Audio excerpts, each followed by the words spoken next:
നമ്മുടെ പളുങ്കിപ്പൂച്ച ഞാൻ ഷോപ്പ് അടച്ച് പോകാൻ കുറച്ച് താമസിച്ചുകൊണ്ട് കാത്തിരുന്ന് മടുത്ത് പോയി. നേരത്തെ ഞാൻ കണ്ടുമില്ല, പക്ഷേ അടയ്ക്കാനായിട്ട് നോക്കിയപ്പോൾ ഇവിടെ ഒരാൾ മര്യാദക്കാരനായിട്ട് ഇവിടെ ഇങ്ങനെ മാറിയിരിപ്പുണ്ട്. അവനിപ്പോൾ ഇങ്ങനെ മര്യാദക്കാരനായിട്ട് മാറിയിരിക്കുന്നതുകൊണ്ട് ഞാൻ ശ്രദ്ധിക്കുക പോലും ഇല്ല. യാദൃശ്ചികമായിട്ടാണ് കണ്ടത്.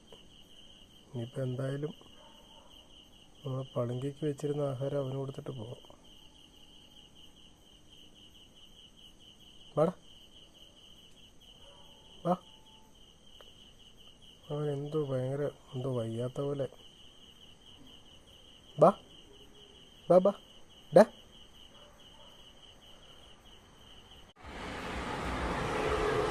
എഴുന്നേറ്റ് വാ.